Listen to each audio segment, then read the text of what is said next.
Exam देने के बाद जैसे होता है बच्चों को मैं देखता हूँ कि एग्ज़ाम देते हैं उसके बाद मस्ती करने लगते हैं। अब तो अगला एग्ज़ाम है नहीं, फिर आएगा तो पढ़ लेंगे, नहीं। एग्ज़ाम देने के बाद 1 आध दिन रेस्ट कर लीजिए, फिर से अपने रूटीन में आ जाइए, जब वैकेंसी आएगी फिर लेंगे।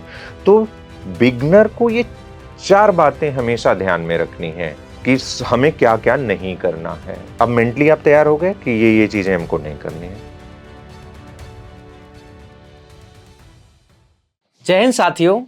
आज की इस खास बातचीत में मैं हूं एक ऐसे व्यक्ति के साथ जो वेदांत आईएएस कोचिंग की संस्थापक हैं, उसके संचालक हैं और खुद एक लॉ टीचर हैं। हालांकि वो खुद को लॉ स्टूडेंट बोलते हैं, लेकिन वो खुद लॉ पढ़ाते हैं और उनके पढ़ाए हुए सैकड़ों बच्चे, कोई जज है, कोई एपीओ है, विभिन्न जगहों पे अपनी सेवाएं दे रहे हैं। एक बहुत बड़ा उनका अनुभव है और कानून के बहुत अच्छे जानकार हैं। चूंकि वो टीचर हैं तो एक स्टूडेंट जो जुडिशरी की तैयारी करना चाहता है, एपीओ की तैयारी करना चाहता है या जुडिशरी से जुड़े हुए, लॉ से जुड़े हुए कोई भी एग्जाम की तैयारी करना चाहता है, तो उसके बारे में बात करूंगा। बहुत सारे क्वेश्चंस हैं मेरे जो कि स्टूडेंट परपेक्स से हैं और स्टूडेंट के क्या क्या डाउट्स होते हैं उस सबको लेकर हैं। तो आज की इस खास वीडियो में आपका बहुत बहुत स्वागत है अनुराग सर। Thank you. मैं अगर देखूं तो बहुत लंबे समय से पढ़ा रहे हैं और आपके पढ़ाए हुए बहुत सारे बच्चे अन्य विभिन्न जगहों पर सेवाएं दे रहे हैं। तो अब जो आने वाली जनरेशन है, कोई लॉ में एडमिशन लिया है या कोई लेना चाहता है, तो उनके बहुत सारे क्वेश्चंस होते हैं, हम उन पर चर्चा करेंगे। अब हम यहीं से शुरुआत करते हैं कि कोई एक विद्यार्थी जो पीसीएस जे की तैयारी करना चाहता है, तो हम एलिजिबिलिटी से ही शुरू करेंगे। क्या उसकी एलिजिबिलिटी होनी चाहिए, फिर उसके बाद क्या क्या स्टेप्स होती हैं। तो जैसे अभी जो 2025 में जजमेंट सुप्रीम कोर्ट का आया है, उसके अकॉर्डिंग एलिजिबिलिटी में थोड़े चेंजेस हुए हैं। जैसे पहले होता था कि सिर्फ आपके पास लॉ ग्रेजुएशन होना चाहिए था और 21 ईयर ऑफ एज होनी चाहिए थी। लेकिन अब जो है लॉ ग्रेजुएशन के साथ-साथ आपको 3 साल की लीगल प्रैक्टिस का भी एक्सपीरियंस होना चाहिए। तो ये है। अब एलएलबी चाहे तो आप ऑनर्स किए हों 5 ईयर वाली और चाहे तो 3 ईयर वाली, इन दोनों में से कोई एलएलबी आपकी होनी चाहिए और एलएलबी कंप्लीट करने के बाद आपका 3 ईयर एक्सपीरियंस होना चाहिए। ये पीसीएसजे के लिए इम्पोर्टेंट है। कि बहुत सारे स्टूडेंट का डाउट होता है कि पीसीएस जे की तैयारी कब से शुरू करनी चाहिए, जब उसने एलएलबी में एडमिशन लिया तब या एलएलबी खत्म करने के बाद। देखिए इसका जवाब बहुत ही स्ट्रेट फॉरवर्ड है कि काल करे सो आज करे सो अब, तो इंतजार किस चीज़ का? लेकिन अगर हम एकदम एलएलबी में एडमिशन लेते ही शुरू कर देते हैं तैयारी, तो ये बहुत अच्छा नहीं होगा। रीज़न, लॉ एक ऐसा डिसिप्लिन है जो हर किसी व्यक्ति को ज़ीरो से मिलता है। जैसे आपने कॉमर्स से अगर इंटरमीडिएट किया और बीकॉम किया, तो कुछ इंटरमीडिएट में पढ़ा हुआ आपका मिल जाएगा उसमें। अगर आप साइंस साइड से हैं, बीएससी किए तो कुछ मिल जाएगा आपको। आर्ट साइड से हैं, बीए किए तो कुछ मिल जाएगा आपको। लेकिन एलएलबी में जब कोई बच्चा आता है, तो उसको इंटर में या 3 ईयर वाले में जाता है तो बीए में या बीएससी किया हुआ कोई भी चीज़ मिलता नहीं है। एकदम नई चीज़ मिलती है।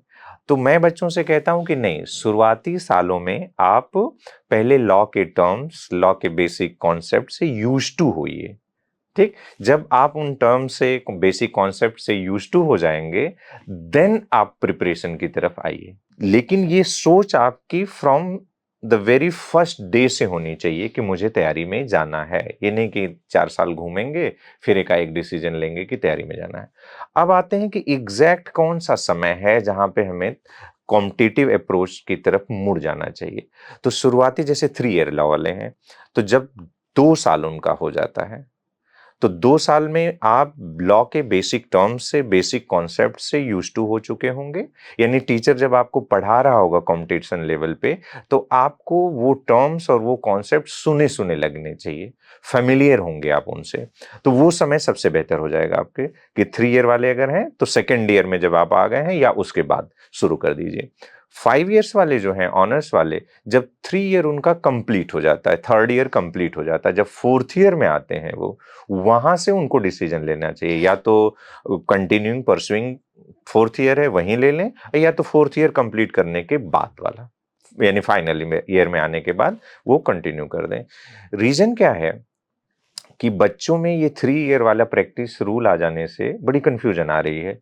कह रहे हैं कि यार ये तो 3 साल प्रैक्टिस करना पड़ेगा और फिर जुडिशरी हमको मिलेगा, तो चलो पहले एलएलबी ही कर लेते हैं और उसके बाद जब एलएलबी कंप्लीट हो जाएगा तो कोचिंग करेंगे, देन फिर वो हो जाएगा।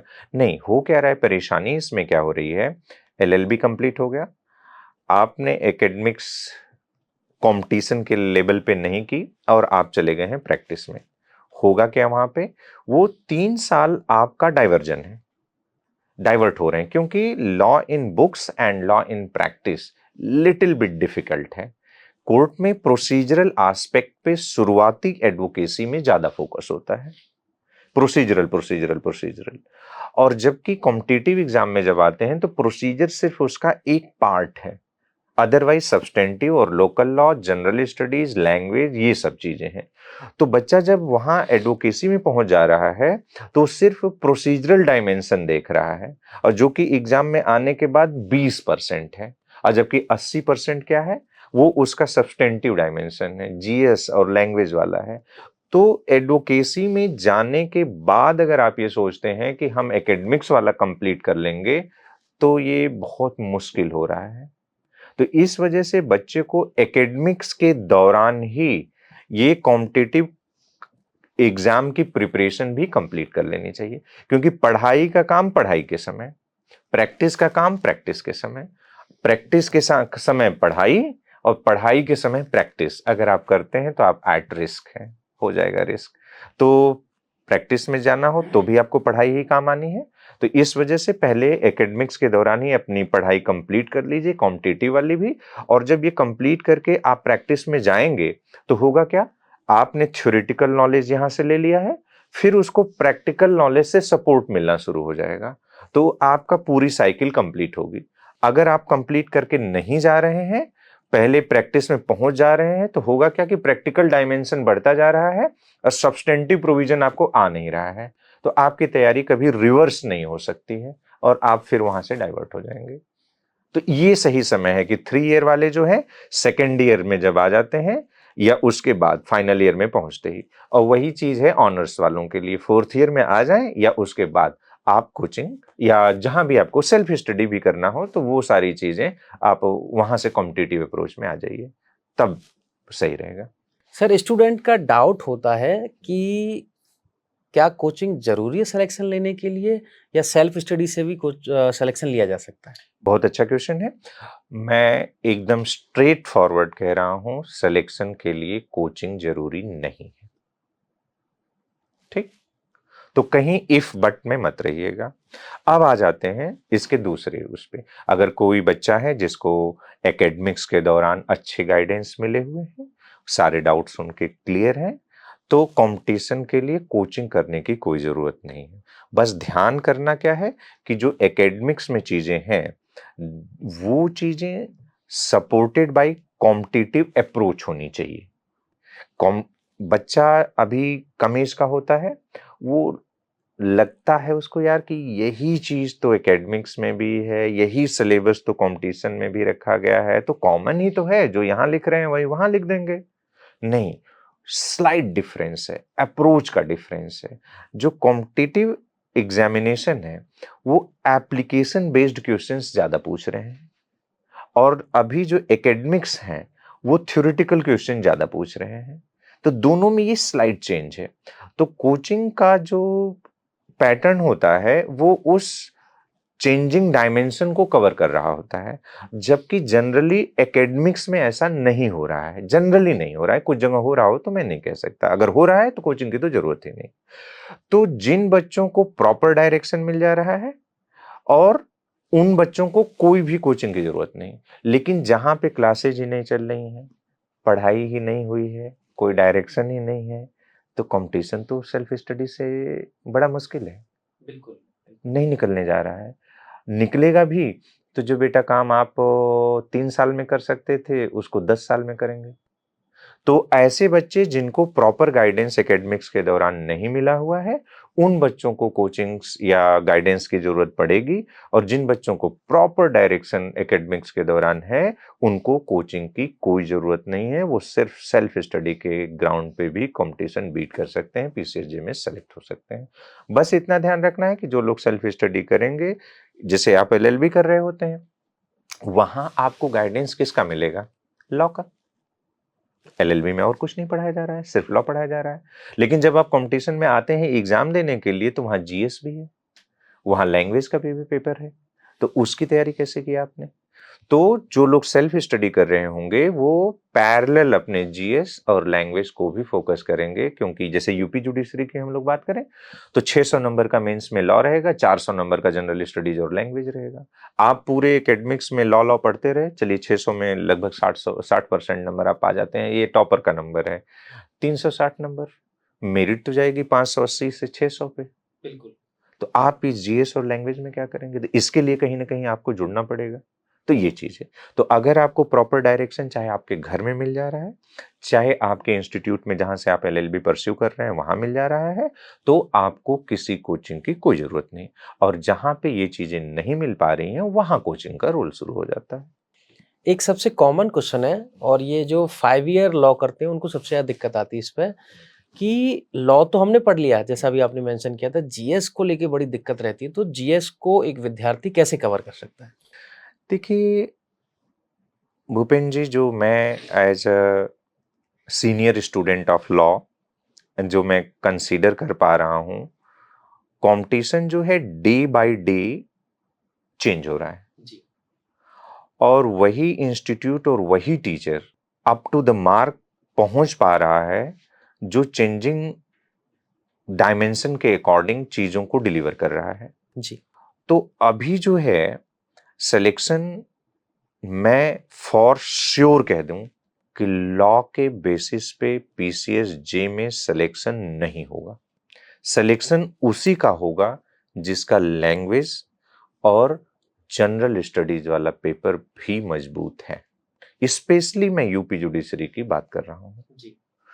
तो आपको ये मान के चलना है कि you should have to make harmonious construction. आपको सामंजस्य बिठाना पड़ेगा, लॉ, जीएस, लैंग्वेज, तीनों पे अगर आपके 19-20 होगा, लॉ थोड़ा ज्यादा अच्छा है, जीएस थोड़ा कम मुझसे अच्छा है, लैंग्वेज एवरेज है, चलेगा। लेकिन अगर एक में भी डूबे आप नहीं निकल पाएंगे।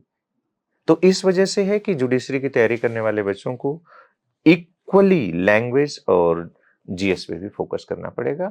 और उसके लिए फिर वही चीज मेरा आ जाएगा, अगर आपको घर में मिल जा रहा है या आपकी संस्था में मिल जा रहा है, आप वहीं रहिए, कोचिंग कतई जरूरी नहीं है। हाँ, नहीं मिल पा रहा है तो उसके लिए कोचिंग इंस्टीट्यूट्स हैं, वहां से ले लीजिए। लेकिन जुडिशियल एस्पिरेंट्स को क्लियर रखना है। जो समाज में एक मिसकंसेप्शन फैलाया गया है, जैसे जुडिशरी में भूपेन जी कहते हैं लूसेंट पढ़ लो हो जाएगा। हाँ, हाँ, बहुत चलता है। ठीक है, नहीं होगा, पढ़ लीजिए, नहीं होगा। लूसेंट पढ़ने के लिए बहुत बड़ा नॉलेज चाहिए। लूसेंट एक अल्टीमेट बुक है, मैं उसको क्रिटिसाइज नहीं कर रहा हूं, इतनी जबरदस्त उसमें इंफॉर्मेशन है, लेकिन पॉइंटर है वो स्टोरी नहीं बना पाता। हम पॉइंटर और फैक्ट कितना रटेंगे वो भूल जाता है हमसे। तो बेहतर है कि पहले बेसिक बुक्स पढ़ें, एंड जब वो कहानी आपकी डेवलप हो जाती है तो that story should be supported by the fact which is provided in Lucent. अब आप कर लीजिए, मान जाएंगे हम, हो जाएगा। लेकिन अगर कोई बच्चा ही सोचता है खाली लूसेंट पढ़ के हो जाएगा, नहीं होगा, हो ही नहीं सकता। कहानी चाहिए। क्यों? क्योंकि भूपेंद्र हो क्या रहा है, प्री में तो वन लाइनर पूछ लेगा। हालांकि प्री में भी ऐसे ऐसे क्वेश्चन पूछ रहा है, assertion reason, more than one option correct, like this, ऐसे। चलो फिर भी मैं मान ले रहा हूं कि प्री में कुछ हो जाएगा आपका, लेकिन मेंस में जब सब्जेक्टिव लिखना होगा तो कैसे लिखोगे? तो इस वजह से उसको भी थ्योरेटिकली पढ़िए, और लास्ट में रिवीजन के लिए ऐसी छोटी बुक्स जो हैं उनको आप देख सकते हैं कि क्विक रिफ्रेशर हैं ये इसको। तो ये पूरा प्रॉपर ध्यान रखना है। और लैंग्वेज वाले पेपर के लिए क्या है कि you should have to be in practice every time. हमेशा रहिए, जब मन किया कोई भी इंसिडेंट चल रहा है ऐसे लिख देते हैं, बैठते हैं 5 मिनट 10 मिनट में एक टॉपिक पकड़ते हैं कि आज की घटना क्या थी, उस पर मुझे लिखना है, लिख दिया। तो हमेशा प्रैक्टिस में रहिए। जनरली होता क्या है, बहुत सारे बच्चों को हमने देखा है कि वो लैंग्वेज के पेपर पे एक भी एस्से कभी नहीं लिखे हैं, और एकाएक जाके एग्जाम में वो लिखना शुरू कर देते हैं। मैं नहीं कहता कि उनको कुछ नहीं मिलेगा, मिलेगा नंबर, तुम जाके वही 40% 45% नंबर पाके एग्जॉस्ट कर जाओगे। वही बच्चा जो पहले से प्रैक्टिस में है वो लिखेगा तो 55% 60% नंबर पा जाता है। तो थोड़ा सा टच में रहना है लैंग्वेज वाले पेपर के, और जीएस को पहले बुक्स और टीचर के थ्रू पढ़िए, एंड लास्ट में कोई शॉर्ट नोट्स टाइप नोट्स मिल जाती है तो उसको पढ़िए, लेकिन लॉ, जीएस, लैंग्वेज तीनों का कॉम्बो रखना जरूरी है। बिल्कुल। अब एक सबसे कॉमन क्वेश्चन है स्टूडेंट्स का कि किन किन बुक्स को हम पढ़ें जो हमारे पीसीएसजे में काम आए। हम जिन बच्चों को मेंटरशिप दे रहे हैं उन बच्चों को पता होगा हमारा डायलॉग कि किताबें पढ़ने से वकील बनते हैं, ठीक है, और यानी किताबों का मतलब है मेरा यहाँ पे टेक्स्ट बुक से, और बेयर एक्ट पढ़ने से जज। तो बच्चों को मैं हमेशा प्रीफर करता हूँ कि अगर आप जुडिशरी की तैयारी कर रहे हैं, जुडिशियल सर्विसेज एग्जामिनेशन की, तो किताबों को कम से कम पढ़िएगा। किताब कम से कम? कम से कम, ज्यादा से ज्यादा आप बेयर एक्ट पढ़िए। टेक्स्ट बुक नहीं पढ़ना है, बेयर एक्ट पढ़ना है, ठीक है। और जो लोग सेल्फ स्टडी कर रहे होंगे कि इंस्टीट्यूट कोई ज्वाइन नहीं किए हैं, वो कोई एक मोस्ट कॉमन बुक रखेंगे। मोस्ट कॉमन, जैसे मैं कहूँ कॉन्स्टिट्यूशन पे जैन पांडे जी भी हैं, डॉक्टर जैन पांडे, वीएन शुक्ला जी की भी बुक है, एमपी जैन साहब की भी बुक है। अब कोई बच्चा उठता है कहता है मैं एमपी जैन साहब को पढ़ूंगा, यार सबसे अच्छी बुक है मार्केट में, तुम्हारे काम की नहीं है। क्यों? भारत में भूपेन जी जो सबसे बड़ी प्रॉब्लम है, यहाँ बुक्स जो लिखी जा रही हैं बस लिखी जा रही हैं। मैं इलिस्ट्रेट करूं आपको, जैसे डॉक्टर है, मेडिसिन लिखता है, आप बच्चे के लिए जाते हैं तो उसे कम पावर की दवा लिखता है। हाँ, करेक्ट। बड़ा इंसान है उसको ज्यादा पावर की दवा लिखता है, दवा तो एक ही है लेकिन पावर कम ज्यादा होता है। हमारे यहाँ जो बुक लिखी जा रही है, जो बुक लिखी जा रही है वो बुक स्टूडेंट भी पढ़ रहा है, वही बुक टीचर भी पढ़ रहा है, वही बुक एडवोकेट भी पढ़ रहा है, वही बुक जज भी पढ़ रहा है। तो वो बात हो गई कि चाहे शुगर का मरीज हो, चाहे किसी को ज्यादा चीनी पीनी है, लेकिन एक जैसी चाय बना के सबको दे दिया जा रहा है। तो मैं एज अ सीनियर स्टूडेंट, जिसे टीचर आप लोग कह देते हैं, मैं बहुत हंसता हूं कि यार इतना चीजें तुमने इसमें डाल रखी है, पहली बार जब बच्चा इसे पढ़ेगा तो क्या उसका मेंटल आईक्यू इस लेवल का है कि वो एज अ स्टूडेंट पर्सपेक्टिव क्या जरूरी है वो पकड़ पाएगा? वो तो सब पढ़ता चला जाता है, दिन रात पढ़ता है, दिन रात पढ़ता है, वो कंफ्यूज हो जाता है, यार ऐसा था, फिर ऐसा, इस केस लॉ में ये कह दिया गया, फिर उसके जस्ट उल्टा कह दिया गया, लाइक दिस, वो बेचारा उसी में उलझा रहता है। तो इस वजह से कहते हैं कि हमारे इंडिया में स्टूडेंट पर्सपेक्टिव से बुक्स नहीं लिखी जा रही हैं। इस वजह से लॉ के बच्चे खास करके बुक्स में न उलझें, बेयर एक्ट तक फोकस्ड रहें। हाँ, जो लोग अफोर्ड नहीं कर पा रहे हैं कोचिंग्स को, या जो नहीं, वो एक मोस्ट कॉमन बुक चुनिएगा, यानी जो सबसे कॉमन होगी। बहुत ज्यादा स्पेशलिस्ट बुक पे जाने की कोशिश मत करिएगा। जैसे कॉन्स्टिट्यूशन में मैं हमेशा कहता हूं जैन पांडे पढ़ लीजिए आप। मैं ही कह रहा हूं कि इसका मॉडिफाइड वर्जन है वीएन शुक्ला, उनका भी मॉडिफाइड वर्जन है एमपी जैन, लेकिन मैं बच्चे को कहता हूं कि स्टूडेंट पर्सपेक्टिव से Jain Pandey is more than sufficient. तुम्हें जिस दिन जैन पांडे का 40% आ जाएगा तुम जज बन जाओगे, 40% आ जाएगा जज बन जाओगे। तो क्यों तुम एमपी जैन पे जाके 2 वॉल्यूम इतनी मोटी मोटी सी हैं फंस रहे हो तुम? तो टेक्स्ट बुक में मैं लॉ वालों को हमेशा गाइड करूंगा कि बच्चे प्लीज सिर्फ और सिर्फ बेयर एक्ट पढ़िए, पीवाईक्यू आप देख लीजिए, और जो अगर आप कोचिंग इंस्टीट्यूट से जुड़े हुए हो तो जो इंस्टीट्यूट प्रॉपर नोट्स आपको दे रहा हो, बनवा रहा हो, वो नोट्स आप कंसल्ट करिए। और अगर आप सेल्फ स्टडी कर रहे हो तो एक मोस्ट कॉमन बुक आप लेकर के उसी बुक को 10 बार पढ़िए। 10 नई नई बुक नहीं पढ़नी रहती है, एक बुक को 10 बार हमें पढ़ लेना है, काम हो जाएगा हमारा। एक सबसे कॉमन क्वेश्चन है, बेयर एक्ट को पढ़ने का सबसे प्रभावी तरीका क्या है? तो यहाँ पे सबसे ज्यादा बच्चों को बेयर एक्ट से लगता है डर। उसके पीछे है वजह कि हमने कहा अभी कि जब लॉ फील्ड में बच्चा आता है तो जो सबसे डरावनी चीज उसकी है कि इसके शब्द, जो वर्ड्स यूज होते हैं वो बीए करके आया है तो वहाँ यूज नहीं है, कॉमर्स करके आया है तो वहाँ यूज नहीं है, और साइंस वाला है उसने नहीं सुना है, तो वर्ड्स बड़े लीगल और अलग मिल रहे होते हैं। तो मैं बच्चों को कहता हूँ कि बेयर एक्ट पढ़ने से पहले तुम एक डिक्शनरी पहले ले लो। एक डिक्शनरी होनी चाहिए आपकी, लीगल डिक्शनरी। ये नहीं कि ऑक्सफोर्ड वाली डिक्शनरी खरीद लिया आपने, क्या सब में काम आता नहीं। लीगल डिक्शनरी अलग से आती हैं, उनको ले लीजिए, कोई भी ले लीजिए। मुझे जैसे रहता है तो मुझे, हम लोग अपनी स्टूडेंट लाइफ में देखे तो पी रामनाथ अय्यर की डिक्शनरी है, बड़ी अच्छी लगती है। उसकी खासियत क्या है कि वो एक्सप्लेन करता है मीनिंग को और सोर्सेज भी बता देता है कि ये वर्ड जो है लीगल, इसका ये मतलब है और ये इस एक्ट के इस सेक्शन में यूज्ड है, इस एक्ट के इस सेक्शन में यूज्ड है। और अगर कहीं उस वर्ड का डिफरेंट डिफरेंट मीनिंग होगा तो वो भी क्लियर कर देता है कि इस एक्ट के इस सेक्शन में इसका ये मतलब है और इस एक्ट के इस सेक्शन में इसका ये मतलब है। तो उससे बड़ा फायदा मिल जाता है। तो एक तो डिक्शनरी रखी। दूसरी चीज, to be expert be a fool. मतलब मूर्ख बन के रहो। एक्सपर्ट अगर बनना है तो पहले मूर्ख बन जाओ। ऐसे कि कुछ आता ही नहीं हमें। हाँ, हमें कुछ नहीं आता है, हम कुछ जानते ही नहीं है। तो अब क्या करना है आपको, डिक्शनरी आपके पास है, कोई भी बेयर एक्ट उठाइए शुरू से लेके लास्ट तक, जैसे आप नॉवेल पढ़ते हैं वैसे बस पढ़ डालिए आप। कितना समझ में आया कोई मैटर नहीं। आज तक बेटा बहुत सारे बेयर एक्ट हैं कि हमें लोगों को पूरा नहीं समझ में आया है, या यूं कहें पूरा पढ़ा नहीं है। जो सिलेबस में है वो तो पढ़ लिया है। क्या इंडिया का सारा लॉ मुझे आता है? नहीं आता। जो सिलेबस में है आपका वो पढ़ लिया हमने। जैसे भूपेन जी अभी बताएं, एपीयू में सिलेबस चेंज किया गया है, 16 न्यू लॉज डाले गए हैं, एकाएक 16 न्यू लॉज, जिसमें से मैंने देखा कि कुछ 12 और लॉ या 11 लॉ ऐसे हैं जो न तो हमने एकेडमिक्स में पढ़ा है और ना ही कंपटीशन में आज तक थे, तो उसको पढ़ा ही नहीं था। तो फिर एकाएक जब वो सिलेबस में आए हैं तो हमें पढ़ना पड़ा है।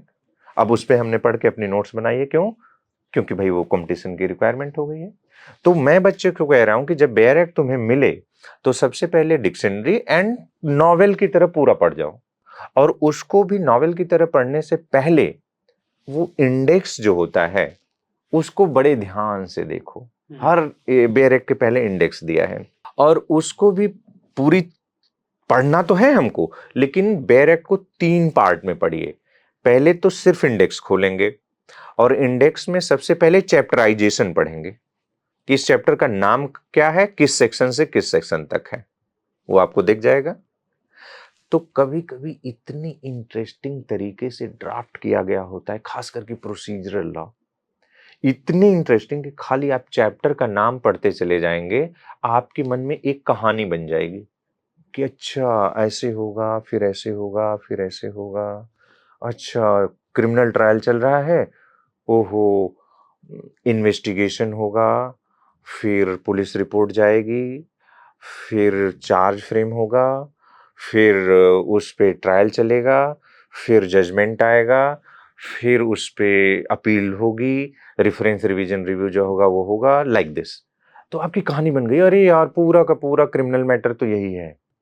ऑफेंस कमिट हुआ, इंफॉर्मेशन पुलिस तक जाएगी, उसके बाद इन्वेस्टिगेशन, इन्वेस्टिगेशन की रिपोर्ट आएगी, उसके आधार पे चार्जेस बन जाएंगे, चार्जेस बनने के बाद ट्रायल शुरू हो जाएगा और ट्रायल के बाद जजमेंट आ जाएगा। एग्रीव्ड पार्टी जो होगा वो जजमेंट के अगेंस्ट अपील में चला जाएगा और जो जिसके फेवर में गया है वो उसको एग्जीक्यूट कराने के लिए चला जाएगा। हाँ यार, प्रोसीजर इतना ही है। अब सीआरपीसी का या सीपीसी का इतना मोटा बेयर एक्ट देखने के बाद आपको खाली चैप्टराइजेशन आपने पढ़ा तो एक मोटी मोटी आपकी कहानी बन गई कि ऐसे ऐसे ऐसे चलेगा और इस सेक्शन से इस सेक्शन में इतना है। दूसरा काम क्या करिए अब कि अब उन चैप्टर्स के सारे सेक्शंस की जो हेडिंग्स हैं उनको पढ़ डालिए, तो और ज्यादा क्लियर होगा कि यार ये तो ऑफेंस में एफआईआर भी हो रहा है, एनसीआर भी हो रहा है, यानी 2 तरीके से कंप्लेंट भी आ रही है, 3 तरीके से मैटर जा रहे हैं। अच्छा हाँ, पुलिस तक मैटर 3 तरीके से, कुछ नहीं पता है एफआईआर क्या होती है, कुछ नहीं पता है एनसीआर क्या होता है, कुछ नहीं पता है कंप्लेंट क्या होता है, लेकिन उसको पढ़ने से ये लगा कि यार पुलिस को इन्फॉर्मेशन जो दी जा रही है एफआईआर के थ्रू भी दी जा रही है, एनसीआर के थ्रू भी, और मजिस्ट्रेट किससे कंप्लेंट भी कर सकते हैं। ऐसे करके आप सेक्शन वाइज बस खाली सेक्शन की हेडिंग पढ़िए। जब इतना हो जाए देन आप from the very first section पढ़ना शुरू, फर्स्ट सेक्शन भी नहीं, टाइटल ऑफ द एक्ट से पढ़िए कि इस एक्ट का नाम ये है। आप देखेंगे इंटरेस्टिंग सी चीज मैं बताऊं विपिन जी की, एक्ट लिखा जाता है और बहुत सारे बच्चे उसमें थोड़े से कंफ्यूजन में रहते हैं, गलती कर देते हैं, इंपॉर्टेंट नहीं समझते हैं, छोड़ देते हैं। एक्ट देखेंगे, नाम लिखा होगा, उसके जस्ट नीचे एक्ट नंबर लिखा रहता है, उसके बाद ईयर लिखा रहता है, उसके राइट साइड में आप देखेंगे तो एक डेट लिखी होगी। हाँ, डेट ऐसी रहती है, बच्चे ध्यान ही नहीं देते हैं, हाँ ठीक है ये आ जाते हैं फर्स्ट सेक्शन में क्या कह रहा है। नहीं, एक्ट नंबर जो लिखा गया रहता है और उसके बाद जो एक्ट का ईयर लिखा गया रहता है वो बताता है कि ये एक्ट किस साल पास हुआ। एक्ट का नंबर कुछ होगा, पासिंग कुछ हो सकता है, एनफोर्समेंट का डेट कुछ हो सकता है, सब अलग अलग हो सकते हैं। तो जो एक्ट के नाम के नीचे लिखा रहता है ब्रैकेट में, वो ये बताता है कि उस साल लेजिस्लेशन ने जितने लॉ पास किए हैं, वो जो एक्ट नंबर है वही बता रहा होता है कि इस एक्ट का कौन सा नंबर था। जैसे सपोज करो लेजिस्लेशन ने एक साल में 10 लॉ पास किए, तो 2026 10 लॉ पास हुए इसमें, सपोज कर लीजिए। अब नंबरिंग होगी उसकी 1 से लेके 10, पहले ये पास हुआ, फिर ये पास हुआ, फिर ये पास हुआ, फिर ये पास हुआ, ऐसे। तो सपोज करिए कोई छठे नंबर पे जो पास हुआ होगा तो उसमें लिखा होगा एक्ट नंबर 6 ऑफ 2026। तो वो उससे हमें पता चल गया कि ये 2026 में पास होने वाले जो एक्ट्स थे उसमें इसका सीक्वेंस नंबर 6 था। कभी कभी हाई कोर्ट जैसा आप लोग पूछ देते हैं क्या चाहिए इस एक्ट में एक्ट नंबर लिखा है, इसका क्या मतलब है। अब वकील साहब ध्यान ही नहीं देते, कभी उन्होंने सोचा ही नहीं कि ये इंपॉर्टेंट है। तो यहां से शुरू करना है। टाइटल क्या है, एक्ट नंबर, और राइट साइड देखेंगे तो एक डेट होगी, वो डेट ऑफ एसेंट होता है। जैसे हमारे यहाँ लॉ बनने का जो प्रोसेस है, कोई भी बिल जो है आइदर लोकसभा या राज्यसभा में लाया जा सकता है। एक से पास होगा तो दूसरे में चला जाएगा, वहां से भी पास हो जाएगा तो राष्ट्रपति की सिग्नेचर के लिए चला जाएगा, राष्ट्रपति की सिग्नेचर हो जाएगा तो ऑफिशियल गजट में नोटिफाई कर दिया जाता है और फिर वो लागू होना शुरू हो जाता है। तो वो जो डेट लिखी गई है वो डेट ऑफ एसेंट होती है, यानी उस राष्ट्रपति की सहमति इसको किस दिन मिली थी। तो वहीं पे हमें पता चल गया। तो हमें शुरू करने से पहले ही पता चल गया नाम क्या है, किस साल पास हुआ था, इसका क्या एक्ट नंबर था और किस दिन राष्ट्रपति ने इसको सहमति दी थी। अब इतना इंट्रो हो गया इनका, अब आते हैं पढ़ना शुरू करते हैं। और अब कुछ समझने की मत कोशिश करिए, पहला दूसरा तीसरा चौथा जैसे नॉवेल पढ़ते हैं वैसे पढ़ते चले जाइए। ये तो फर्स्ट फेज में आपको इतना काम कर लेना है बेयर एक्ट पढ़ते वक्त। उसके बाद जब सेकंड फेज में आएंगे बेयर एक्ट को लेकर के, तो आपको देखना रहता है कि bare act supported by PYQ, और पीवाईक्यू में प्री और मेंस दोनों के, कि हमने पढ़ तो लिया एक मोटा मोटा हमको, और ये काम मोटा से मोटा बेयर एक्ट हो विद इन अ वीक कर लेना है। 7 दिन से ज्यादा नहीं समय लगना, क्योंकि हमें याद नहीं करना है, कुछ समझना नहीं है, खाली हमें वर्ड्स से यूज टू होना है और एक हमें रफ आइडिया लेना है कि शुरू से अंत तक ये है क्या। जैसे होता है कोई मूवी हमें देखनी रहती है, हम जल्दी जल्दी से 2x स्पीड करके पहले देख लेते हैं कि हाँ इसमें क्या क्या है ये, फिर उसको इत्मीनान से अगर देखें तो वही है कि 2x नहीं या 4x स्पीड करके आप चलिए एकदम आराम से देख लीजिए। उसके बाद जब आते हैं सेकेंड शिफ्ट में तो थोड़ा कलरफुल हो जाइए, कई कलर की आप पेन रख लीजिए और हाईलाइट करना शुरू करिए और बेयर एक्ट का ब्रेक करना शुरू करिए। जैसे कोई भी, जैसे सपोज करिए बीएनएस का बेयर एक्ट आप पढ़ रहे हैं, सपोज करिए कि सेक्शन 303 पढ़ रहे हैं, थेफ्ट को पढ़ रहे हैं। अच्छा, तो पता चला सेक्शन 303 थेफ्ट आ गया, कई बार डायरेक्ट क्वेश्चन पूछ देगा थेफ्ट किस सेक्शन में है, हमको पता चल गया। अब आते हैं पढ़ते हैं, तो उसमें बेयर एक्ट में बेसिकली 4 पोर्शन मिलेंगे आपको, कोई भी सेक्शन पढ़ रहे हैं 4 पोर्शन तक मिलता है। सेक्शन की हेडिंग अलग होती है, उसका बॉडी अलग होता है। फिर उसके बाद कुछ सेक्शन में प्रोविजो लगा होता है, फिर कुछ सेक्शन में एक्सप्लेनेशन जुड़ा होता है और कुछ सेक्शन में इलिस्ट्रेशन जुड़ा होता है। बस इतनी ही चीज मिलेगी। सेक्शन की हेडिंग, सेक्शन की बॉडी, सेक्शन का प्रोविजो, सेक्शन का एक्सप्लेनेशन और सेक्शन का इलिस्ट्रेशन, ये चीज। अब यहां पे हमको समझना क्या होता है कि जो बॉडी कह रही है उसी का इलेबोरेशन, मतलब जो हेडिंग कह रही है उसी का एलेबोरेशन जो है उसकी बॉडी में है, और वो जनरल रूल बता रहा है, और जो प्रोविजो है उसका एक्सेप्शन बता रहा है। और बॉडी में जो बात कही गई है, अगर कोई वर्ड या कोई कॉन्सेप्ट दुरूह, कठिन लग रहा है, टफ लग रहा है, उसी को एक्सप्लेनेशन में एक्सप्लेन किया गया होगा, और जो इलिस्ट्रेशन है उसी इलिस्ट्रेशन को वो समझा रहा होगा। तो हमें इतना पता चल गया कि हाँ, हम पढ़ रहे हैं तो ये हेडिंग है, ये मेन रूल यही है, प्रोविजो अगर जुड़ा है तो ये मेन रूल का अपवाद बता रहा है, और एक्सप्लेनेशन जो है तो ये जो मेन बॉडी हम पढ़ रहे हैं वो इसी एक्सप्लेनेशन के अनुसार हमको पढ़नी है, इसका मतलब हम यही वाला निकालेंगे, और जो इलिस्ट्रेशन है उसी को इलिस्ट्रेट करके ये समझा दे रहे हैं। अब आते हैं कि सर कभी कभी ऐसा होता है बच्चों के साथ कि वो बॉडी पढ़ेंगे तो कुछ बात कह रहा होगा, और जब इलिस्ट्रेशन पढ़ने लगते हैं तो लगता है यार ये तो कुछ अलग बात कह रहा है। तो ऐसी कंडीशन में हम करें क्या? जब सेक्शन की हेडिंग पढ़ रहे हैं तो कुछ कह रहा है, बॉडी पढ़ रहे हैं तो कुछ कह रहा है, इलिस्ट्रेशन पढ़ रहे हैं तो कुछ कह रहा है। तो हम लोग हमेशा कहते हैं कि हमेशा जजमेंटल मत होइएगा, हार्मोनियस कंस्ट्रक्शन करिएगा।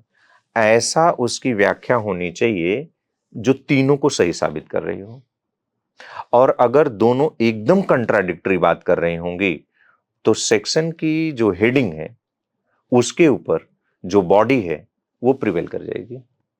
क्यों? क्योंकि बॉडी एक्सप्लेन करके बताई हुई है। उस जनरल रूल पर प्रोविजो जो है प्रिवेल कर जाएगा, क्योंकि प्रोविजो जो है वो एक्सेप्शन बता रहा है, तो जनरल रूल पे एक्सेप्शन हमेशा भारी पड़ जाता है, तो वो प्रोविजो भारी पड़ जाएगा। और अगर वो जनरल रूल जो बता रहा है उसमें और जो इलिस्ट्रेशन है उसमें कुछ अंतर है, तो ये इलिस्ट्रेशन उस पर भारी पड़ जाएगा। तो ये चीजें हमें ध्यान रखनी है। तो अब कंक्लूड अगर किया जाए तो बेयर एक्ट में अगर एक भी सेक्शन पढ़ रहे हैं तो हमें पता चल गया कि 4-5 पोर्शन हो सकते हैं। उसकी हेडिंग 1, उसकी बॉडी 2, उसका प्रोविजो 3, उसकी एक्सप्लेनेशन 4 और उसका इलिस्ट्रेशन 5। अब हम किसको किसके साथ कैसे देखें? तो हुआ कि हेडिंग को पढ़ने के बाद हम एक्सप्लेनेशन देखेंगे, और हेडिंग और एक्सप्लेनेशन में कोई अंतर होगा, मतलब बॉडी में हेडिंग और बॉडी में अगर कोई अंतर होगा तो बॉडी प्रिवेल कर जाएगी। अब बॉडी और प्रोविजो में अगर अंतर हुआ तो प्रोविजो प्रिवेल कर जाएगा। बॉडी और एक्सप्लेनेशन में कोई अंतर हो रहा है तो एक्सप्लेनेशन प्रिवेल कर जाएगा। बॉडी और इलिस्ट्रेशन में कोई अंतर हो रहा है, इलिस्ट्रेशन प्रिवेल कर जाएगा। तो यानी बॉडी कुल मिला के जनरल रूल बना रही है, और चाहे प्रोविजो हो, चाहे इलिस्ट्रेशन हो, चाहे एक्सप्लेनेशन हो, वो विशेष बात बता रहा है। और लॉ में हमेशा कहा जाता है कि जब कभी जनरल रूल और स्पेशल रूल में कॉन्फ्लिक्ट होगा तो स्पेशल रूल प्रिवेल कर जाता है।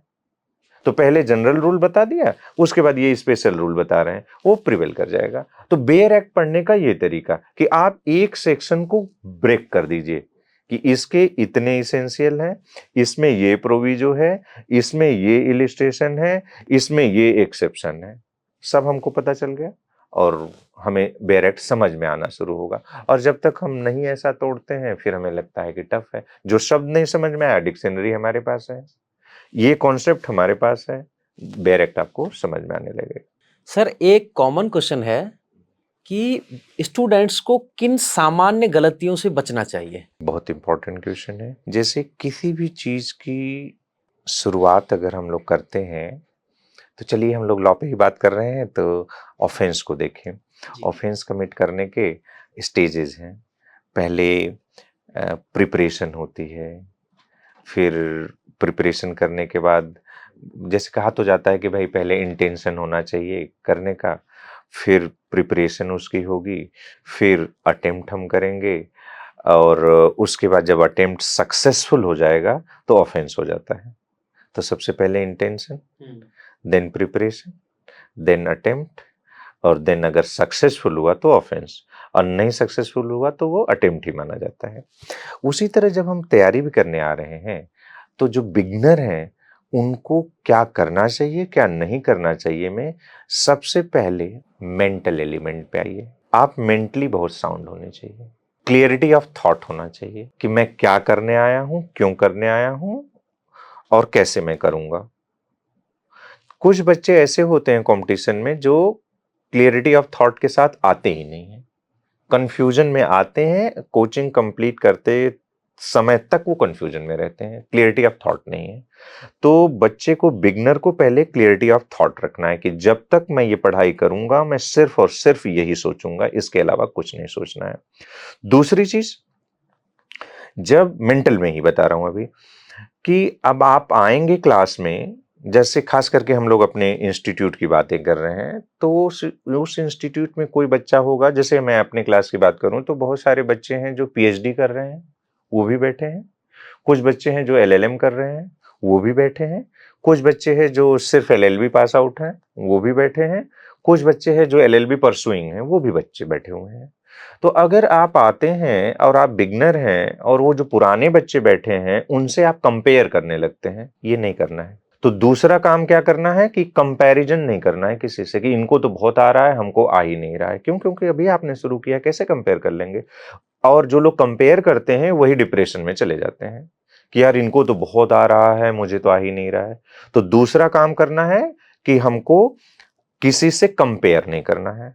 तीसरी चीज जो है कि पढ़ने आए हैं, बड़े ख्वाब लेके आते हैं बच्चे, सोचते हैं कि 24/7 हमारी लाइफ अब खाली इसी के लिए डेडिकेटेड रहेगी, ये वो बहुत सारे ख्वाब। ठीक है, एक दिन 2 दिन का गैप होता है तो वो डिमोरलाइज हो जाते हैं, अरे यार पूरा शेड्यूल गड़बड़ हो गया, ये नहीं करना है। एक दिन 2 दिन का गैप हो जाता है, कोई बात नहीं है, जर्नी बहुत लंबी है, 2 सवा 2 साल 3 साल की जर्नी है। 1-2 दिन का गैप हो जाता है, कोई बात नहीं। हफ्ते में 7 दिन नहीं पढ़ना है, हफ्ते में 5 डे वीक रखिए कि 5 दिन का मेरा ये शेड्यूल है, इसे मुझे अचीव करना है। 1 दिन 2 दिन चीट डे जाएगा, कुछ ना कुछ ऐसी चीजें होंगी कि आप नहीं पढ़ पा रहे हैं। तो अगर चीट डे बीच में आ रहा है तो घबराइएगा नहीं। और चौथी चीज यहां पे ध्यान करना है कि एग्जाम देंगे और नहीं होगा, और एग्जाम देने के बाद हमको घबराना नहीं है। नहीं होगा तो आज भी नहीं हुआ है। एग्जाम में हमेशा ध्यान क्या रखना है, प्रिपरेशन शुरू करते वक्त, होगा तो जज बनेंगे, नहीं होगा तो जो आज आप हो वही रहोगे। नहीं हुआ तो कुछ नहीं हुआ, होगा तो जज बनोगे। तो नहीं होने के बारे में तो सोचना ही नहीं है। आप तैयारी करने आए थे, आपका सिलेक्शन नहीं हुआ तो क्या हुआ, नीचे चले गए कुछ? नहीं, वहीं पे बैठे हो तुम। तो होगा तो जज बनेंगे हम, मतलब खोने के लिए कुछ भी नहीं, पाने के लिए सब कुछ है। तो खोने के बारे में तो सोचो मत, तुम पॉजिटिव रहो। दूसरी चीज, एग्जाम देने के बाद जैसे होता है, बच्चों को मैं देखता हूं कि एग्जाम देते हैं उसके बाद मस्ती करने लगते हैं, अब तो अगला एग्जाम है नहीं, फिर आएगा तो पढ़ लेंगे। नहीं, एग्जाम देने के बाद 1 आध दिन रेस्ट कर लीजिए, फिर से अपने रूटीन में आ जाइए, जब वैकेंसी आएगी फिर लेंगे। तो बिगनर को ये 4 बातें हमेशा ध्यान में रखनी है कि हमें क्या क्या नहीं करना है। उसके बाद जब हम आते हैं तो सबसे पहली चीज, अब मेंटली आप तैयार हो गए कि ये चीजें हमको नहीं करनी है। अब करने पे कि जाएं अगर हम लोग, तो सबसे पहले आप अपना रोड मैप बनाइए। रोड मैप कैसे बनेगा? रोड मैप सिलेबस और पीवाईक्यू। सिलेबस पहले ले आइए, देखिए पैटर्न ऑफ एग्जामिनेशन क्या है, प्री में क्या है, मेंस में क्या है, लाइक दिस। सिलेबस में कौन कौन सब्जेक्ट प्री में है, कौन कौन सब्जेक्ट मेंस में है, ये देख लिया। पीवाईक्यू हमने देख लिया, उन सब्जेक्ट्स पे हमने टिक कर लिया कि इन टॉपिक से ज्यादा क्वेश्चन पूछे जा रहे हैं, इन टॉपिक से कम पूछे गए हैं, इन टॉपिक से अभी तक नहीं पूछे गए हैं। तो सबसे पहले शुरुआत करने से पहले आपको ये काम करना है, रोड मैप आपको बना लेना है कि बेयर एक्ट सॉरी इसको सिलेबस को प्रीवियस ईयर क्वेश्चन से सपोर्ट करते हुए रोड मैप हमारा बन जाना चाहिए। यही बस पढ़ना है। ये कई बार पूछा जा रहा है, ये कुछ कम बार पूछा गया है, ये नहीं पूछा गया, ये हमें पता चल गया। उसके बाद सेकंड स्टेज में जो सबसे महत्वपूर्ण चीज है, आपको किताबों का ढेर नहीं तैयार करना है। जितना कम सामान रहेगा उतना सफर आसान रहेगा। लॉ के किताबों में दब के अपने सपनों को मार मत दीजिएगा। लॉ की किताबें कम से कम रखिएगा और ज्यादा से ज्यादा रिवीजन करिएगा। समझ रहे हैं? नहीं तो इतनी सारी लॉ में बुक्स हैं कि वो लाइब्रेरी बना लेंगे, फिर भी वो बची रहेंगी। तो उसमें नहीं जाना है। तो पहला आपने स्ट्रेटजी बनाया, दूसरा कम से कम बुक्स रखेंगे। और उन बुक्स में 3 सोर्सेज मैं आपको बता दे रहा हूं, सिर्फ बेयर एक्ट, क्लास नोट्स और प्रीवियस ईयर पेपर। भूपेन जी एक बहुत यूनिक बात आपको बताएं, एजुकेशन के फील्ड में ये कहा जाता है कि अगर आपने चुन लिया है कि मुझे शिक्षा में ही कुछ करना है, तो लिखना जो सफल हो रहा है या जो असफल हो रहा है दोनों को बराबर पड़ता है। जैसे सपोज करिए आप पढ़े और खूब लिख लिख के पढ़े और आप जज बन गए, तो जज बनने के बाद क्या काम करना है? साइन करना है। जजमेंट भी बोलेंगे, वो आपका स्टेनो होगा, वो लिख के लाएगा, आपको साइन करना है। और नहीं बने तो क्या बनोगे? क्लर्क बनोगे। अब तुम दूसरा बोल रहा है उसको लिखोगे। तो अगर यही काम पहले लिख लिए होते तो आज खाली साइन कर रहे होते, और नहीं किए हो तो अब तुम्हें लिखना पड़ रहा है। वकील बनोगे, अब ड्राफ्टिंग करोगे तुम, अब ड्राफ्टिंग में तुम्हें इतना टाइम देना पड़ रहा है। और जज बन गए हो, आराम से बैठे बैठे बोल रहे हो। अभी तो जजमेंट जैसे होता है ना, बच्चों को लगता है कि नहीं बहुत लिखा ना, कुछ जजमेंट होते हैं खाली जो तेज स्टेनो होते हैं, खाली आप बता देंगे कि प्लेंटिफ के फेवर में जा रहा है, ये जीता है, ये पॉइंट है, जजमेंट लिख ले। वो अपने से लिख के लेके आ जाएंगे कि सर ये देख लीजिए, आपने देख लिया, साइन किया, हो गया। लाइक दिस जनरली जजेस डिक्टेट करते हैं, लेकिन कुछ होता है प्रोफार्मा जजमेंट, जैसे होता है कि बिजली बिल की चोरी वाला पकड़ा गया है या बिना टिकट यात्री वाला पकड़ा गया, सब में वर्डिंग वही रहेगी, नाम बदलता चला जाएगा। Like this. अब उसमें जैसा थोड़ा ना एक एक बैठ के बोल रहे होते हैं, लिख के कोई ला रहा है, बस साइन करते जा रहे हैं। तो यहाँ पे राइटिंग से बेटा, अगर जुडिशरी में आप तैयारी करने आ रहे हैं तो लिखने के लिए तैयार। तो ये 3 चीजें यहाँ शुरुआत करने से पहले फॉलो कर लेनी है। पहले सिलेबस सपोर्टेड बाई PYQ। दूसरी चीज, किताबों का अंबार कम से कम लगाएंगे, खाली बेयर एक्ट रहना चाहिए, नोट्स और PYQ, इसके अलावा कोई चीज नहीं। और तीसरी चीज, लिखने के लिए तैयार रहना चाहिए कि हम लिखेंगे। उसके बाद एग्जाम स्ट्रेटजी में जब आते हैं कि एग्जाम स्ट्रेटजी कैसे आपको बनानी है, सबसे बड़ी चीज टाइम मैनेजमेंट। टाइम मैनेजमेंट आपको होना चाहिए कि मैं विद इन टाइम अपना एग्जाम कंप्लीट कर पाऊं। बहुत सारे बच्चे होते हैं, आता बहुत कुछ है, समय बीत गया, लिख नहीं पाए। ठीक, तो इन चीजों से हमें बचना है। तो टाइम मैनेजमेंट, हमें हमेशा टाइम स्पेसिफाई करके स्टॉप वॉच लगा करके लिखने की हैबिट होनी चाहिए। और एग्जाम स्ट्रेटजी में जो सबसे महत्वपूर्ण चीज है दूसरी, वो है रिवीजन। कि प्रॉपर रिवीजन 50-50। 4 घंटे अगर आप पढ़ रहे हैं भूपेन जी, तो 2 घंटे आपको नई चीज पढ़नी है, 2 घंटे जो पुरानी चीजें पढ़ी हैं उसका रिवीजन करना है। और बेसिक गलती बच्चा क्या करता है, जैसे हम लोग देखते हैं कि क्लासेस शुरू हुई, वो पढ़ा, फिर दूसरा, फिर तीसरा, फिर चौथा, फिर 5वां, ऐसे पढ़ता जा रहा है। वो पहले, दूसरे, तीसरे का किसी का कोई रिवीजन नहीं। अब पता चल रहा है कि सिलेबस 2 साल में खत्म हो रहा है। 2 साल पहले जो चीज पढ़ी थी उसका उसने कोई रिवीजन ही नहीं किया, वो भूल चुका है। आपके पढ़ने का कोई मतलब ही नहीं। पर डे रिवीजन के लिए तैयार रहना है। तो बिगनर को ये बेसिक फिलॉसफी ध्यान करनी पड़ेगी। तो इतनी चीजें बिगनर को फॉलो करनी चाहिए। अब यह सबसे बड़ा प्रश्न आता है कि एक तो एपीयू की तैयारी कैसे करी जाए, और दूसरा क्या जुडिशरी और एपीयू की तैयारी साथ साथ करी जा सकती है? इसके अलावा जुडिशरी और एपीयू की तैयारी में क्या अंतर है? दोनों में अगर अंतर से ही हम लोग शुरू करें, फिर तैयारी पे आते हैं। एपीयू असिस्टेंट प्रोसिक्यूशन ऑफिसर हैं, एक प्रकार से कहें तो ये सरकारी वकील हैं। और पीसीएसजे के थ्रू जा रहे हैं तो जज हैं। जज का काम क्या है? तो कहीं पक्ष विपक्ष दोनों को सुनना है एंड देन डिसीजन देना है। प्रोसिक्यूशन का क्या काम है? बेसिक कॉन्सेप्ट ये होता है कि offence is against the state and the prosecution is representative of state and it's duty of state कि वो एक्यूज्ड को गिल्टी साबित करवाए। तो प्रोसिक्यूशन जो है, एपीओ जो है, उसका काम होता है खाली अभियुक्त को सजा दिलवाना।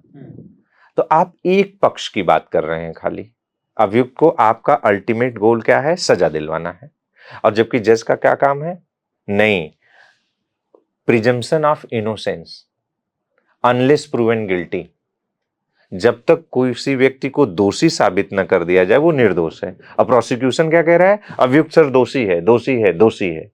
तो दोनों में अंतर यही है कि पीसीएसजे के थ्रू जाने वाला जज बन रहा है जिसको दोनों पार्टीज के साथ जस्टिस करना है, और एपीओ के थ्रू वो जा रहा है जो सरकार का वकील होगा और उसकी ड्यूटी है खाली कि वो अभियुक्त को सजा दिलवाए।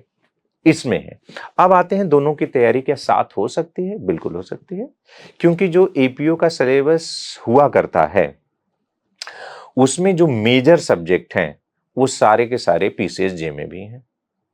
जैसे बीएनएस है, बीएनएसएस है, बीएसए है, ये तीनों सब्जेक्ट जो है पीसीएसजे में भी हैं। उसमें अंतर क्या हो रहा है?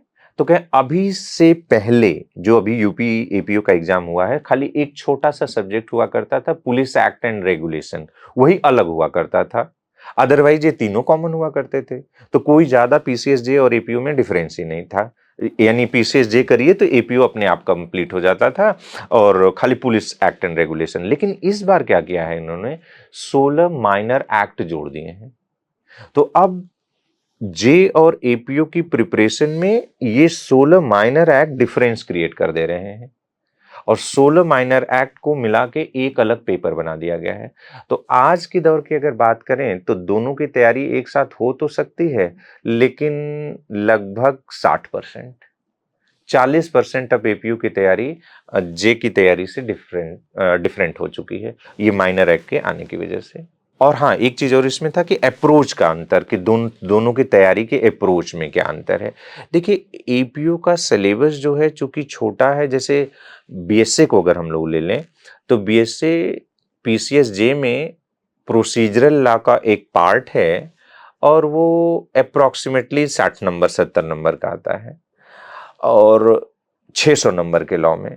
और जबकि बीएसए एपीयू में एक अलग पेपर ही है, पूरा 100 नंबर का आता है। तो मैं अपने पर्सनल एक्सपीरियंस से बता सकता हूं कि एपीयू का पेपर जुडिशरी के पेपर की तुलना में ज्यादा टफ होता है, क्योंकि सिलेबस उसका छोटा होता है और वो घुस घुस के एकदम बहुत अच्छे से सवाल पूछते हैं। और एपीयू का एग्जाम पीसीएसजे के एग्जाम के कंपैरिजन में ज्यादा एप्लीकेशन बेस्ड होता है। तो लोग जो सोचते हैं कि पीसीएसजे की तुलना में एपीओ आसान है, मैंने ये पाया है कि एपीओ का पेपर पीसीएसजे की तुलना में कठिन होता है। तो बच्चों को ये थोड़ा गलतफहमी निकालनी होगी। सिलेबस बस छोटा हुआ करता है, लेकिन कंपटीशन का लेवल एपीयू में ज्यादा हो जाता है। तो इस चीज को समझ के, और जब एपीयू की तैयारी करेंगे तो चाहे बीएससी होगा, चाहे बीएनएस होगा, चाहे बीएनएसएस होगा, आप उसके एप्लीकेशन यानी उसका जो प्रैक्टिकल एस्पेक्ट है उस पे ज्यादा फोकस्ड रहिएगा, क्योंकि प्रॉब्लम बेस्ड क्वेश्चन पूछे जाने की पॉसिबिलिटी जे की तुलना में ज्यादा रहती है। तो ये अप्रोच का डिफरेंस है। वहां पे सिर्फ थ्योरेटिकल क्वेश्चन पीसीएसजे में ज्यादा आपको मिलेंगे, यहाँ थ्योरेटिकल के साथ साथ प्रॉब्लम बेस्ड क्वेश्चन ज्यादा मिलते हैं। तो ये आपको डिफरेंस ध्यान रखना है। अच्छा सर, एक प्रश्न ये है कि कोई भी स्टूडेंट लीगल करंट अफेयर्स को कैसे कवर करे? ये भी बहुत जरूरी चीजें हैं, क्योंकि लॉ में एक चीज कहा जाता है कि law is dynamic just like the society. जैसे जैसे समाज में परिवर्तन हो रहा है, लॉ भी उसी के अकॉर्डिंग चेंज हो रहा है। और अगर कोई बच्चा है, एस्पिरेंट है, वो अगर चेंजिंग डायमेंशन को अपने स्टडी का पार्ट नहीं बना रहा है तो उसकी इंफॉर्मेशन जो है आउटडेटेड हो जा रही है।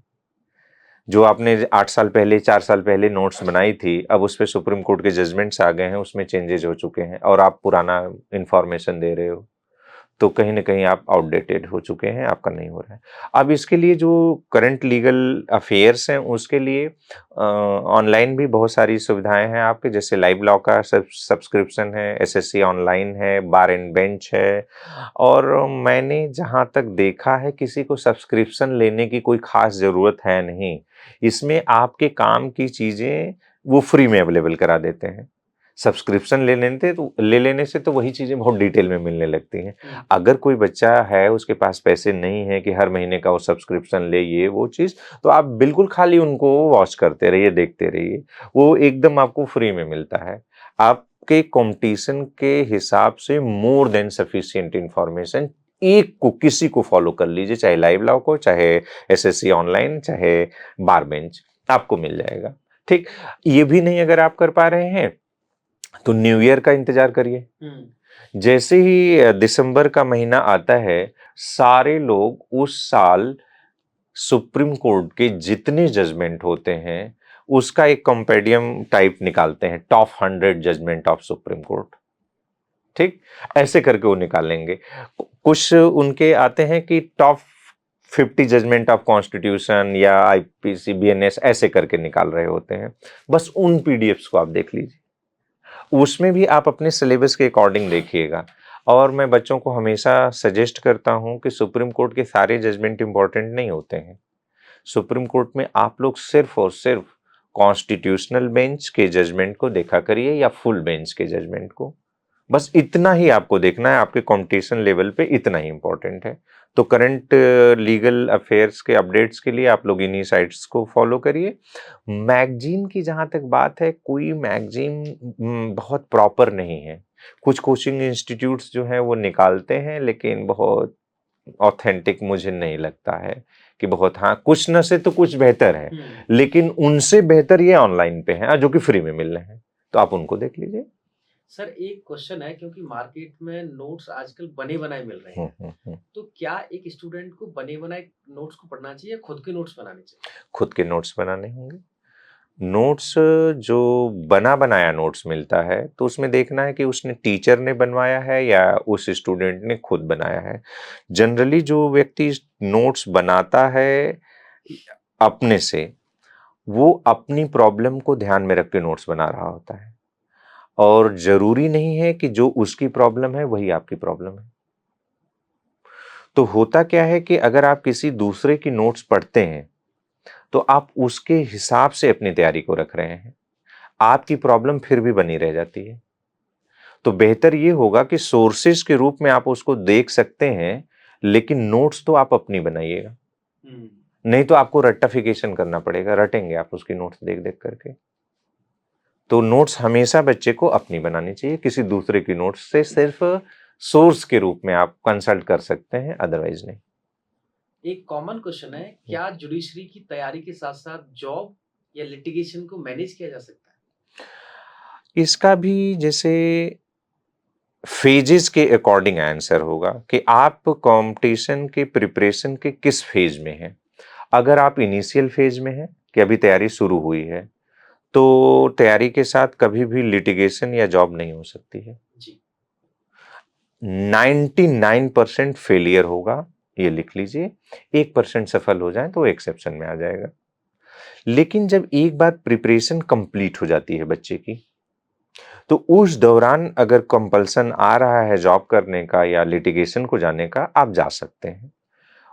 वहां भी थोड़ा डाइवर्जन तो होगा, लेकिन आपको लॉस नहीं, आपके सिलेक्शन का 50-50% रेशियो बचा रहेगा।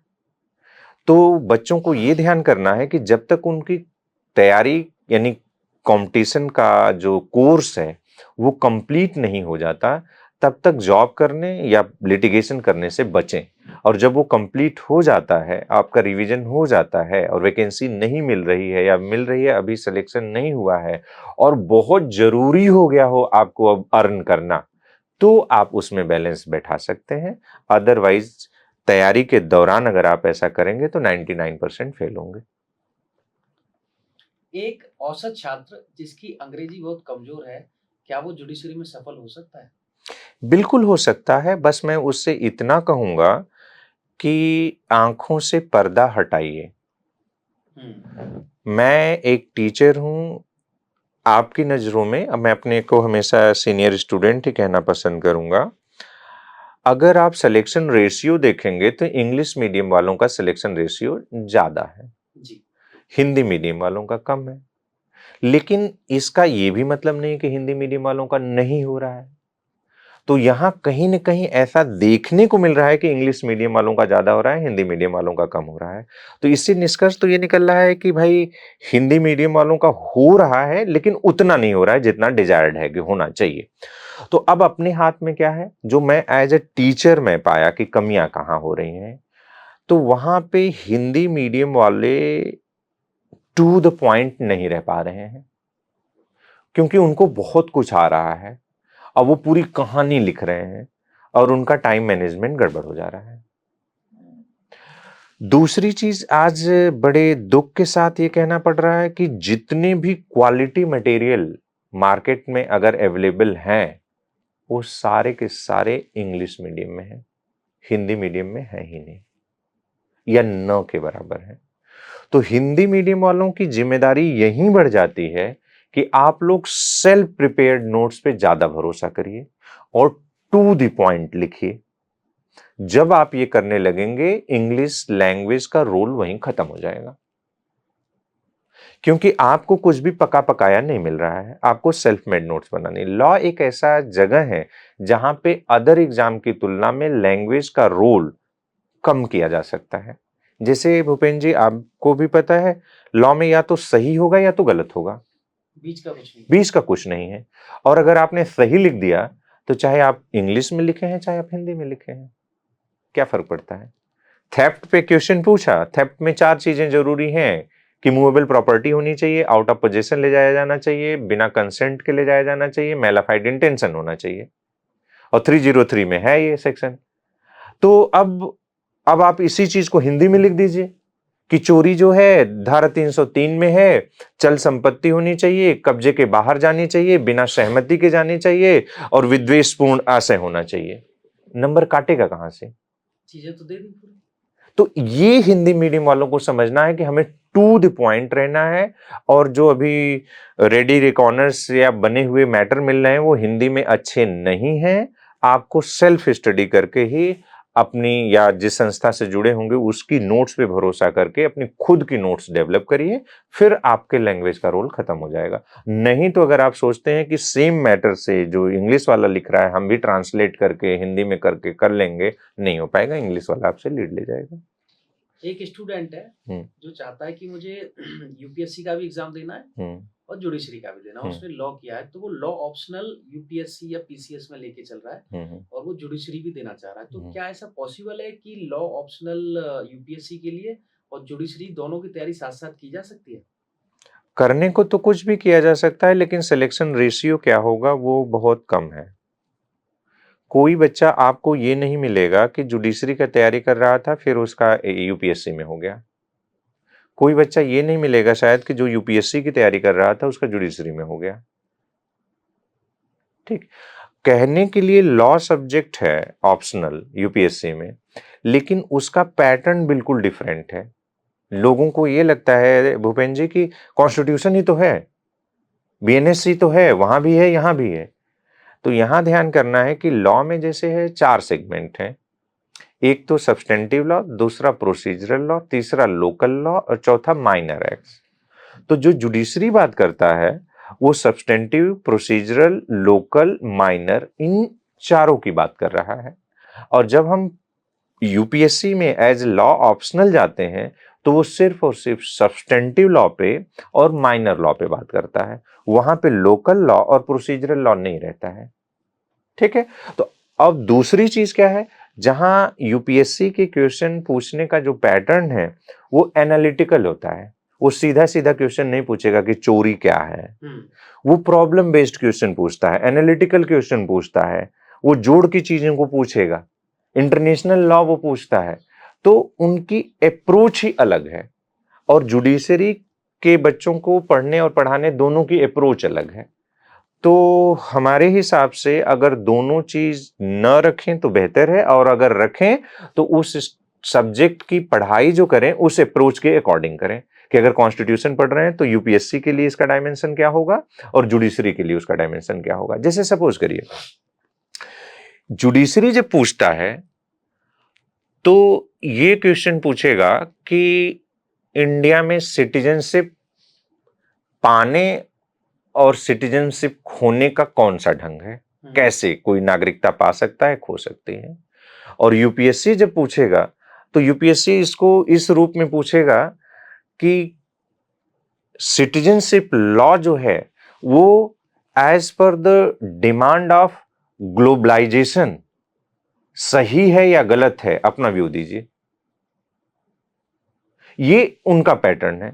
यहां क्या पूछ दिया था कि सिटीजनशिप कैसे मिलेगी, कैसे जाएगी, और वो क्या पूछ रहा है कि सिटीजनशिप का लॉ जो इंडिया में चल रहा है वो ग्लोबलाइजेशन के अकॉर्डिंग सही है या गलत है, अपना व्यू दीजिए। तो यहां तो बच्चा चीजों को आर्टिकल 5 to 11 पढ़ के डायरेक्ट लिख रहा है, और वहां जैसे ही उसने व्यू पूछ दिया वहीं बच्चा फिर गोल गोल घूमने लगता है। तो दोनों की अप्रोच में अंतर है। तो अगर आप लॉ को ऑप्शनल रखते हैं तो आप अपनी पढ़ाई का अप्रोच बदलिएगा उसको पढ़ने के लिए।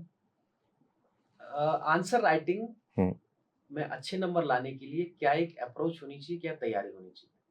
बहुत, ये भी इंपॉर्टेंट चीज है। सबसे पहली चीज, बच्चे को आंसर राइटिंग रखने अच्छी करने के लिए, या यूं कहें नंबर अच्छा पाने के लिए, राइटिंग से ही शुरुआत हो। पहले उसकी राइटिंग इस हिसाब की होनी चाहिए कि उसमें 2 क्वालिटी हमेशा हो। पहला, वो रीडेबल होनी चाहिए, पढ़ने योग्य हो।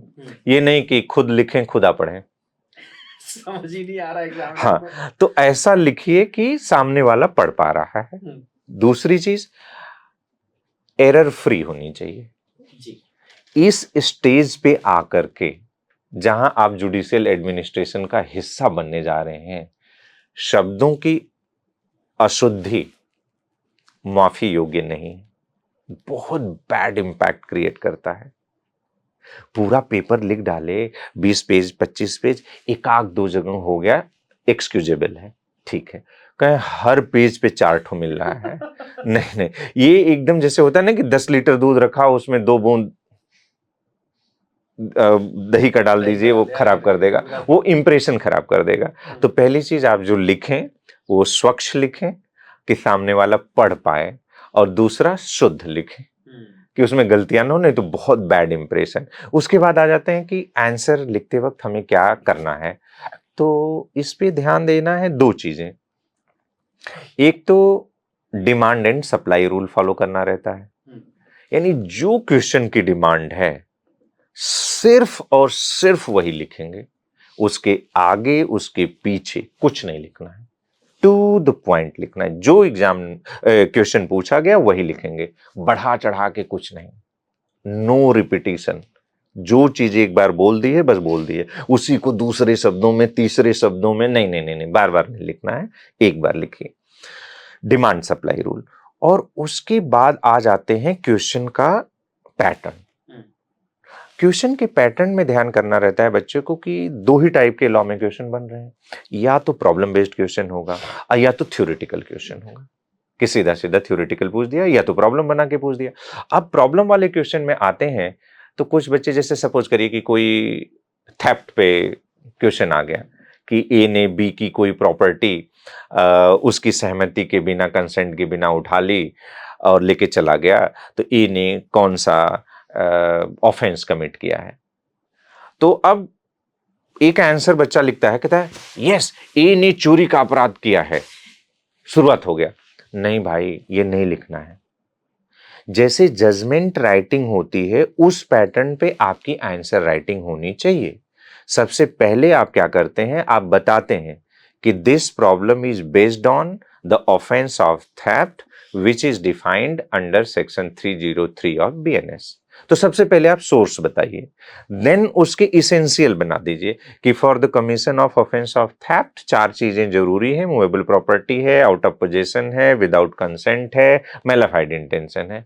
उसके बाद इन दिस प्रॉब्लम ए ने बी की ये प्रॉपर्टी उठाया, this property is movable property, उसके बिना पीछे पूछे ले गया विदाउट कंसेंट, लेके चला गया आउट ऑफ पोजीशन, अब उसकी प्रॉपर्टी ले जाने से उसको नुकसान हुआ, मैलाफाइड इंटेंशन, चारों चीजें साबित हुई, देन आप अब लास्ट में कंक्लूड करके बताइए कि ऑफेंस हुआ है और वो थेफ्ट के लिए लायबल है।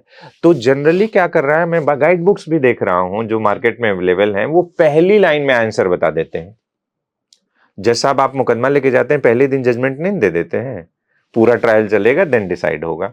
उसी तरीके से आंसर राइटिंग भी करना है, पहले सोर्स बताएंगे, फिर उस सोर्स से इसेंशियल निकालेंगे, फिर इस प्रॉब्लम के अकॉर्डिंग इशू बनाएंगे, फिर उस इशू का उस इसेंशियल एलिमेंट से कंपैरिजन करेंगे और कंपैरिजन करने के बाद कंक्लूड कर देंगे। ये पैटर्न हमको जो प्रॉब्लम बेस्ड क्वेश्चन है उसमें फॉलो करना है। उसके बाद आ जाते हैं कि जो थ्योरेटिकल क्वेश्चन है, सीधे सीधे पूछ रहे हैं, उनको क्या करना है, तो कहेंगे सर उसमें भी दो क्वेश्चन आ रहा है, एक शॉर्ट आंसर आता है, एक लॉन्ग आंसर आता है। तो उसमें शॉर्ट आंसर और लॉन्ग आंसर में देना सब कुछ वही है। जैसे बड़ा अजीब लगता है, शॉर्ट आंसर में बच्चे क्या करते हैं, कुछ चीजें काट देते हैं, ये नहीं देंगे, ये नहीं देंगे, इतना ही देंगे। तो हम कहते हैं नहीं बच्चे, ये नहीं करना, देना सब। उसको ऐसे अगर सोचें कि शॉर्ट और लॉन्ग आंसर में एक बड़ा आदमी और एक छोटी हाइट का आदमी बनाना है। अब कहा जाए कि एक 3 फीट का आदमी बना दीजिए और एक 6 फीट का बनाइए, तो क्या करेंगे, कमर से काट देंगे? आप नहीं काटेंगे। 3 फीट का बनाएंगे, सब कुछ देना होगा, आंख भी उसको देनी है, नाक भी देना है, कान भी देना है, बस उसका छोटा, सब कुछ कद छोटा करना है। लॉन्ग में उसी को बड़ा कर देना है। तो शॉर्ट लिखते वक्त बच्चे यही गलतियां करते हैं कि वो इंफॉर्मेशन छोड़ देते हैं। नहीं, आप उसको इलेबोरेट मत करिए, कितनी अच्छी उदाहरण से एकदम समझाया आपने। टू द पॉइंट छोटा छोटा करके लिख दीजिए, लेकिन सब कुछ होना चाहिए। और लॉन्ग में क्या है, उसी को बढ़ा दीजिए, इलेबोरेट कर दीजिए। तो ये चीज हमको ध्यान रखना है। और दूसरी सबसे बड़ी चीज, अगली जो सबसे बड़ी चीज है कि यहाँ ध्यान क्या रखना है कि आज जो कंपटीशन या लॉ का जो सिस्टम है, कोडिफाइड लॉ और जजमेंट दोनों को मिलके बनता है। तो every answer should be supported by case law. Correct. अगर आप सिर्फ सब्सटेंटिव लॉ ही दे के आ रहे हैं तो आपने उसका 60-70% बताया है। जब उसी बात को आप कोर्ट से सपोर्ट कर देते हैं, जजमेंट से, तो वही 100% मान लिया जाता है।